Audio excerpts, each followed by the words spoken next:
Dua pada muka dengan muka nanti. Saya ada tidak mengatur lagi apa? Dalam Mazmur pasal 73 ayat 26 mengatakan sebegini. Sekalipun dagingku dan hatiku habis lenyap.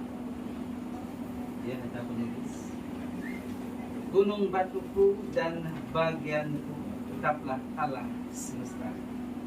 Cinta, sebab segala sesuatu yang lama telah berlalu. Ini adalah masa. Ya, jangan lupa tekan subscribe, tekan lonceng, tekan like, komen, dan share. Umat Tuhan yang berada di Korintus supaya tidak keterlaluan dalam kedutaan apabila ada saudara yang direkatkan oleh Tuhan, atau dalam kata yang mudah kita paham, apabila adanya meninggal. Ya, kedukaan itu memang tidak dapat dielakkan. Seperti yang saya katakan pada khutbah kita yang lalu, ada 2 ekor ikan di rumah kami, ya. Kemudian seekor meninggal, masih tidak terasa. Tapi yang kedua itu, ya, sedikit terasa kematian ikan. Ya, saya lagi yang pergi buang dia. Ya kan, anak ini menangis yang kematian ikan yang pertama. Jadi ini kita melihat, ya, apabila ada kematian, memang hati tersayang, apalagi itu berkaitan dengan mereka yang dekat dengan kita. Ya, kita dapat merasakan ibu ini yang sudah ditinggalkan ini sangat terpukul dengan apa yang sudah berlaku. Bagi kita yang sudah mengalami pengalaman ini, hanya kita saja Jangan sedikit mau pegang kalau duduk. mereka yang sedang dalam keadaan yang sedang berbeda. Namun kita tetap memuji Tuhan, sebab Tuhan kita adalah satu-satunya kekuatan kita. Ya, dan dialah Hanya puhut birat menguatkan sa mikrofon. kita dan bahkan meyakinkan kita Sa bahwa mikrofon. akan ada kebersamaan di masa-masa akan datang apabila Yesus datang kembali. Ya, di dalam khutbah yang kita khutbahkan pada permulaan pertemuan kita, dia mengingatkan bahwa apabila Yesus datang kali yang kedua, maka yang diperhatikan oleh Tuhan adalah mereka yang telah mendahului kita. Ya, ayat itu mengatakan mereka yang telah meninggal akan lebih dahulu dibangkitkan. Kemudian selepas itu umat Tuhan yang masih hidup, jika diizinkan, pada waktu itu kita ini, ya, yang masih ada, kita akan diubah, ya, dengan sekelip mata, dan kita akan diangkat bersama-sama menyongsong Tuhan di angkasa. Inilah kekuatan.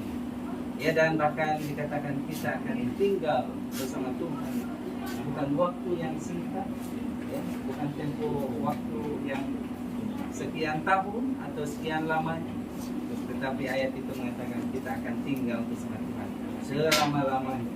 Amin. Itu inilah satu kenyataan yang telah memberikan kekuatan dan juga pengharapan kepada kita. Baik kita mau melihat apakah yang Yesus katakan melalui Rasul Paulus, ya, ataupun sesuatu yang telah diilhamkan oleh Tuhan kepada Rasul Paulus tentang hidup ini. Kalau kita melihat apa yang tertulis di dalam 2 Korintus pasal 5 ayat 1 mengatakan begini, ya. Kami tahu bahwa apabila kemah tempat kami tinggal di bumi ini roboh. Kita tahu maksud ini, ya kan? Kemah itu kita adalah bait Allah. Ya, kemah Allah ini, ya. Apabila kemah ini roboh, Rasul Paulus merujuk kepada tubuh. Ya, sebab kita tahu bahwa pada waktu penulisan ini Rasul Paulus dalam keadaan yang sudah uzur, ya, dan dia hanya menunggu waktunya direhatkan oleh Tuhan. Kemudian dia berkata, apabila kemah ini sudah roboh, dan dalam maksud yang boleh kita paham, apabila aku mati, ya, perjuangan Rasul Paulus pada waktu itu sangat menyedihkan. Ya, kita tahu bagaimana kesudahan hidup dia. Kesudahan hidup dia sangat menyedihkan. Dia dipancung kepalanya pada usia sudah cukup tua. Aduh, bayangkan saja ya. Sejak muda dia melayani, kemudian dia ditangkap dan dia usianya meningkat dalam penjara, kemudian dia dibebaskan ya pada usianya yang sudah cukup tua, yang sudah ya mata tidak begitu jelas dalam penulisan. Ya, ada beberapa surat Rasul Paulus ini ditulis bukan oleh dia ya, tetapi dia hanya menyatakan dan orang lain yang tulis ya, atas sebab masalah penglihatan dia. Dan pada waktu itulah dia telah dipancung kepala. Tetapi keyakinan Rasul Paulus adalah apabila tubuh ini ataupun kemah ini dikatakan sudah rubuh, Allah telah menyediakan tempat kediaman bagi kami di surga yang tidak diperbuat oleh tangan manusia dan yang bersifat kekal. Amin itu. Ya, jadi ada tempat yang kekal yang telah Tuhan disediakan untuk dia.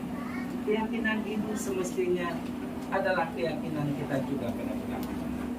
Dan kita semua tahu bahwa akan ada saat-saat yang penuh bahagia.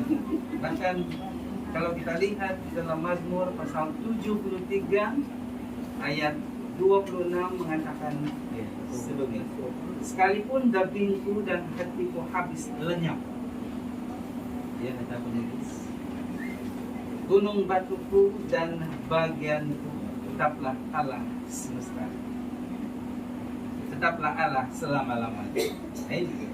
Ya, Rasul Paulus ketika dia menulis kemah ini akan dirobohkan, namun Tuhan menyediakan bagi kita. Kemudian apabila kita kembali ke perjanjian lama yang ditulis oleh Daud, dia mengatakan meskipun dagingku ini dan hatiku lenyap katanya, tetapi gunung batuku selama-lamanya. Inilah harapan. Dan saya percaya bahwa di saat mendiang yang kita kasihi ini di ambang akhir hidupnya, kita yakin percaya bahwa Roh Kudus ada di sana. Ya, Roh Kudus mendampingi dan dia menguatkan. Kita percaya bahwa ya gunung batu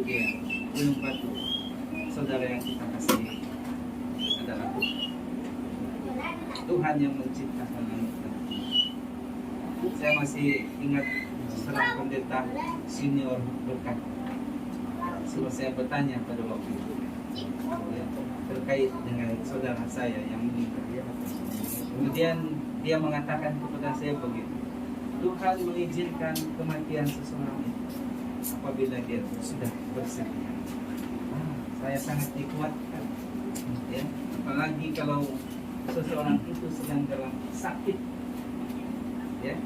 Biasanya apabila dalam sakit kita ingat satu saja ya. Saya masih ingat ada kawan saya dulu di Kunang. Pada waktu itu ya hidupnya sebelumnya memang dia suka hidup seperti manusia biasa ya.